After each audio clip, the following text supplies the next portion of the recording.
evening, my beautiful friends. It's sunny and 63 in Southern Ohio today. Ooh, we needed this after all that rain. I just got home. It's about 5 p.m.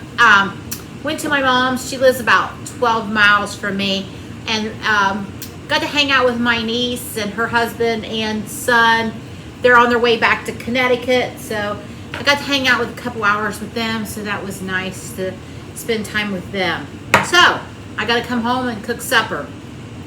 So you know how I like to research recipes and things. I found this recipe. It's called Amish baked chicken.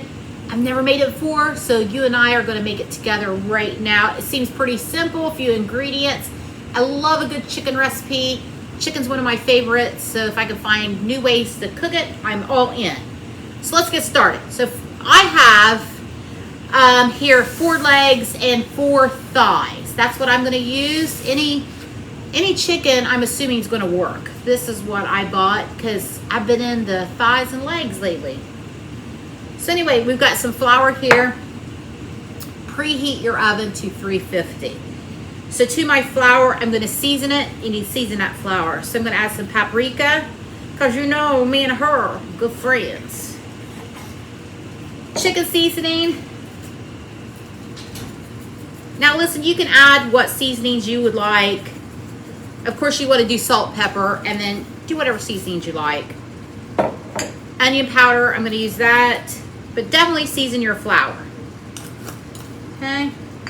These off to the side. And then we're going to come in with some SPG, salt, pepper, garlic. Okay.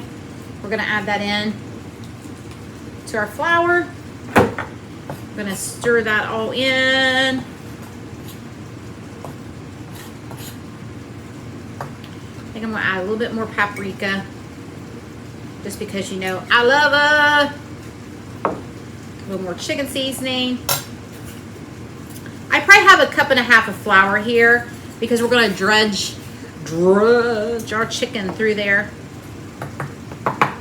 You know me, I'm going to make a mess. Let me get some of this stuff out of the way. I don't want to spill anything. I'm a little accident prone lately. So I have a 9x13 baking dish, and I sprayed it with a little bit of nonstick spray. Just because, you know, hopefully that'll help with cleanup. So I'm just going in with God's tools, my hands, just because that's how I like to work. You're just gonna dredge that, and you're gonna put it right in the pan into your seasoned flour. Go.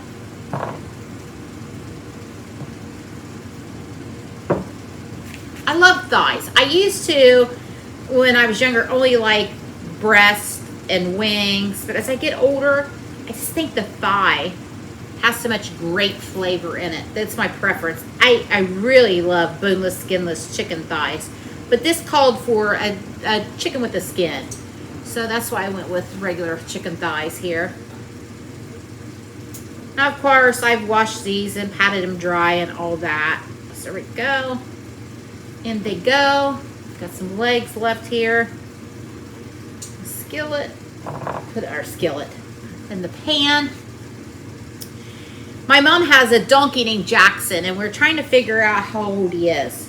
We're thinking, when my parents bought him, my father's passed away now, but my mom, when my dad was alive, bought him. He was the first animal that he bought when they moved to their location now, and we're thinking he's at least 26 or 27 years old. He's the cutest little thing.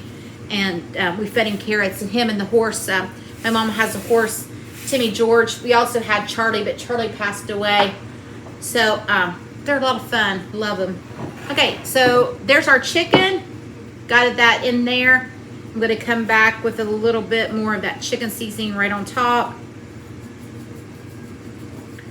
Now, evidently the recipe says that this will make its own gravy. So what you do is, this is so simple, guys. I've never made it before, so hopefully it turns out. So, sorry, I'm running the washer. You probably just heard that. 1.5 cups of water with 1.5 cups of heavy cream. I don't know if you can use milk. It said heavy cream, so I would suggest using heavy cream. So I guess this is going to make the gravy. Then it says pour it right over the chicken. So that's what I'm going to do. I'm going to pour it right over the chicken. I imagine that flour that you put on that chicken is going to help make this broth thicken. There we go. Ooh, that makes a full pan. So like I said, I have my oven setting at 350. I'm going to hit a little bit of paprika here.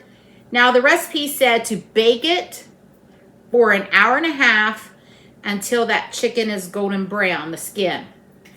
So we'll see. We'll adjust it accordingly. But it didn't say to cover it or anything. I need to go and wipe all this off because I used my dirty hands. So I'm going to put this in the oven.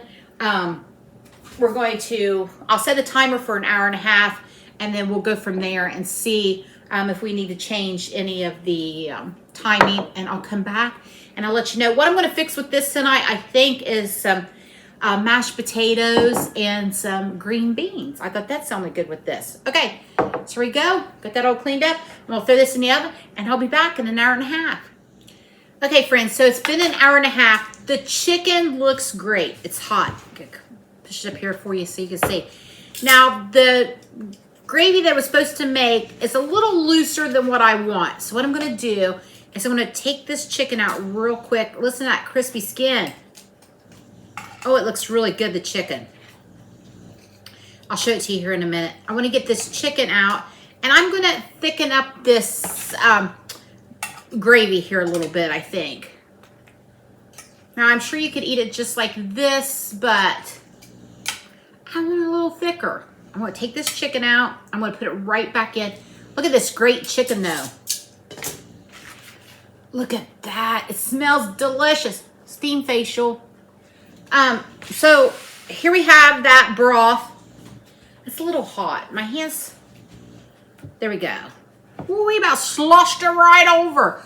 Now, it's a little bland, this is. So what I'm going to do is I'm going to add some salt. I'm going to add some pepper.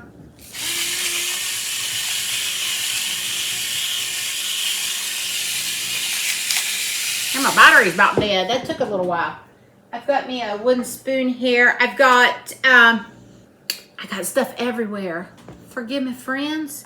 I've got 1/4 cup of water here, and I'm going to add 2 tablespoons of cornstarch, just to thicken up that broth a little bit. So I'm going to make a slurry, as they call it.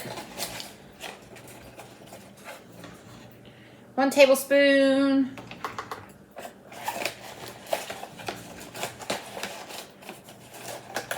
Maybe if I can get down into my cornstarch.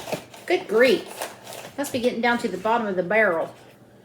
2 tablespoons of cornstarch there. Here we go. I'm just going to mix that with a fork.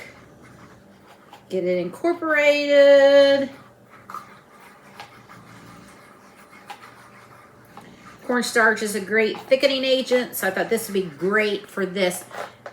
Now you can see, you may like it this way, but I think I want it a little bit thicker because I've got mashed potatoes. This would be great on rice, but I've got mashed potatoes, so I want it a little something thicker for the mashed potatoes. Okay, so I'm just going to pour this slurry right in. I'm going to stir it all around and do the hokey pokey. Okay, there we go. Stir that slurry in. Now, I'm going to put my chicken pieces back in, and then I'm going to put this back in the oven so all those juices will get thickened up, hopefully. Just going to take my chicken, put it right back in the gravy, put it right back in the oven for maybe 5 or 10 minutes, and then we'll be back and see what happens. Okay, friends, that's exactly what this recipe needed, was to add that cornstarch slurry to the gravy drippings here, because it's made now a nice thick gravy for my mashed potatoes. Oh, I can't wait to eat this. Brock's not home. I wish he'd get here so we can have supper. This is going to be the perfect Sunday dinner. I've got this mashed potatoes and gravy. I got this mashed potatoes. We got this gravy. We got some green beans. Now I want you to see how tender. Listen, crispy skin. Can you hear it? I was a little skeptical as to how crispy that skin would get, but it sure did get crispy. And that chicken is so tender, and you know I'm going to try it for you.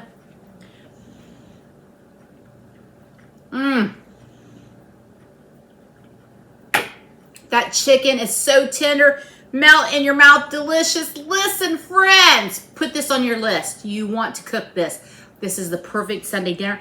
This is a perfect Wednesday dinner. This is a perfect Tuesday dinner. This is a winner chicken dinner. Make it. I'm serious. I wouldn't lie to you. Absolutely fabulous. And if he doesn't get home for too long, I'm just going to eat without him because this is so good. All right, friends. Hope you have a blessed weekend, and I'll see you soon.